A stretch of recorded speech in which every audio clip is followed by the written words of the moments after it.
No último vídeo, a gente viu uma hipótese nula em que a gente tinha uma independência entre duas variáveis x e y, e para testar essa independência, a gente construiu um teste da permutação em que a nossa estatística ela era o R2 de um ajuste numa regressão linear, né, predizendo y em x. E a gente viu que se o nosso modelo de regressão linear está correto, daí o teste de permutação ele vai ter um poder alto, baseado nessa estatística. Mas se a regressão linear está incorreta como um modelo para como o y é gerado pelo x, daí a gente pode ter um poder relativamente baixo. Né? Então, no caso, a gente viu um exemplo em que y era x² mais um erro, e nesse caso, usando como estatística o R2 de uma regressão linear, o nosso teste tem um poder extremamente baixo, mesmo nesse cenário em que a hipótese de independência ela não está correta, os dados são dependentes, mas o poder do nosso teste é relativamente baixo. Então a questão é, será que a gente consegue estabelecer uma estatística não paramétrica?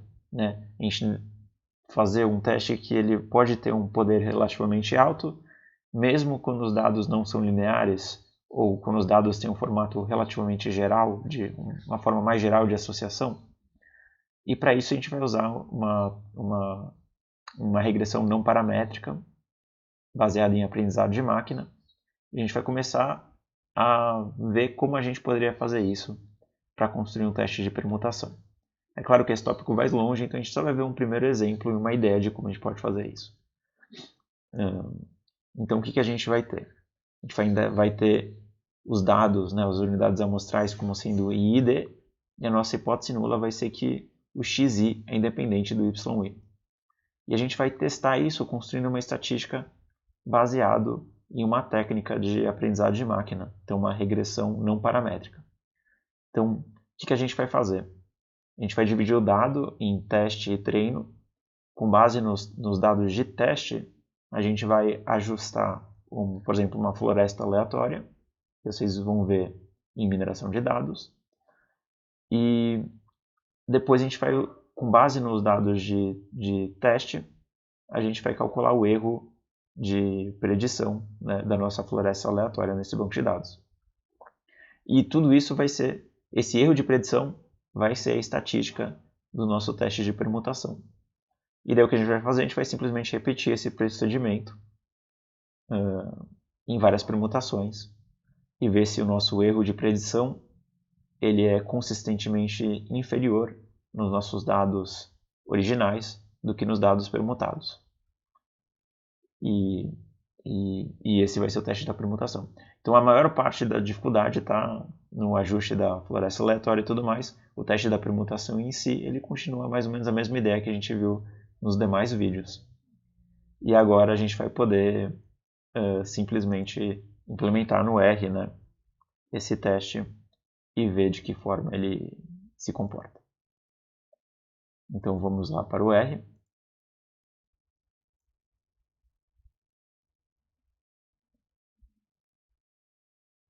Aqui eu estou usando a biblioteca Random Forest, que é uma implementação, né, de florestas aleatórias, e mais o Tidyverse.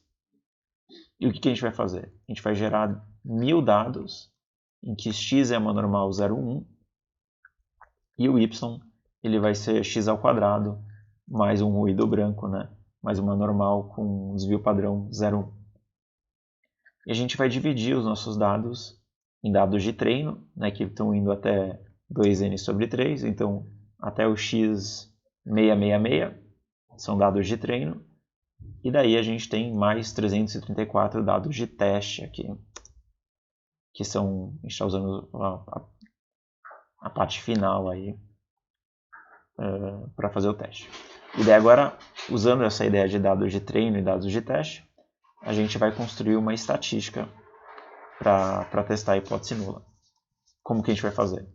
A gente fala que o nosso x de treino recebe os índices de treino, o nosso y de treino recebe os índices de treino, né? E daí a gente constrói o nosso banco de dados de treino.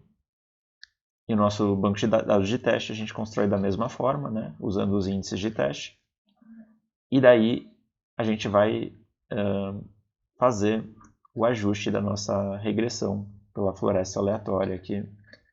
Então a gente usa os dados de treino para ajustar a floresta aleatória e a gente vai fazer a regressão do y em x. E daí, com base nessa regressão, a gente vai predizer os dados de teste usando essa função predict. E daí, por último, a gente pode ver o nosso erro quadrático médio, né, nessas predições. Então a gente pega as predições e subtrai do y no nosso banco de dados de teste, eleva essas divergências ao quadrado e tira a média delas. Isso vai nos dar o nosso erro no banco de dados de teste. Só que a gente vai querer uma estatística que quanto maior, mais ela corrobora a nossa hipótese, que a hipótese nula está incorreta. Então o que a gente vai fazer? A gente vai subtrair esse valor do erro de treino. A gente pode chamar de como se fosse o nosso acerto de treino. Então, quanto maior o acerto de treino no banco de dados original, mais a gente vai ter uma divergência em relação à hipótese nula. E essa vai ser a nossa estatística. Então, uma ideia relativamente geral aí que a gente tem aprendizado de máquina, dividir o banco de dados em treino e teste. A gente ajusta uma floresta aleatória, calcula o nosso erro de predição no nosso banco de dados de teste e faz com que menos o nosso erro no banco de dados de treino vai ser o nosso acerto no banco de dados de treino e vai ser a estatística do teste. Então vamos rodar essa estatística. A gente calcula a nossa estatística no banco de dados não permutado, né? E aqui, como a floresta aleatória ela é um pouco mais cara, eu vou rodar só 100 iterações no Monte Carlo. Então, a gente vai fazer 100 permutações nos nossos dados e usando o mesmo código que a gente sempre está usando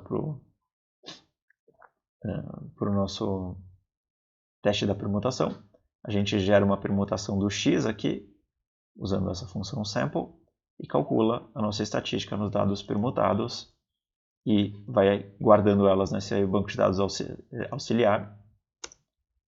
E daí a gente finalmente calcula o nosso p-valor, que é basicamente a proporção de simulações em que a gente observou a nossa estatística maior do que a estatística no banco de dados original.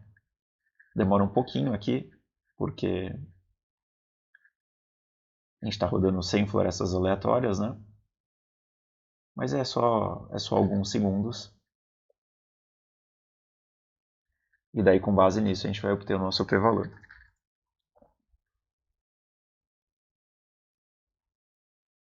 Então ele está rodando.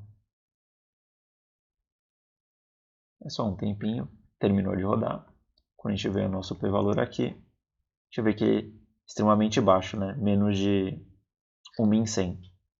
Então, basicamente, nenhuma dos dados permutados deu acima da estatística que a gente observou no banco de dados original. Então, a gente tem evidência que a hipótese nula está falsa nesse caso, e de fato, no nosso caso, a gente tinha x ao quadrado mais o hidrobranco, né? E a gente poderia, por exemplo, apagar aqui o x quadrado, e daí a gente vai ter realmente o x independente do y, e rodar de novo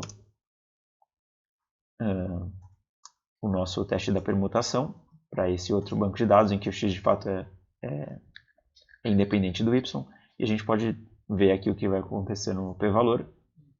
A gente sabe que a princípio o nosso p-valor vai dar praticamente um uniforme entre 0 e 1, e é isso que a gente está esperando, né?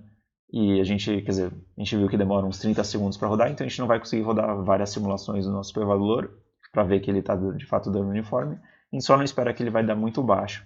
Claro que tem uma pequena probabilidade dele dar baixo, né? Mas a gente não espera que isso vai acontecer. E de fato deu 0,2 aqui, um valor moderado aqui para o p-valor. Se a gente usasse o nível de significância de 5%, a gente não rejeitaria a hipótese nula nesse caso. Então, com isso, a gente terminou o teste da permutação usando uma estatística não paramétrica. E é claro que tem muito terreno, muitas melhorias que dá para fazer nesse tipo de teste, mas fica a ideia geral, que é um teste relativamente simples, mas que pode ter um poder muito, muito alto e tem uma abrangência muito geral para testar esse tipo de hipótese nula que a gente viu nos vídeos desse módulo.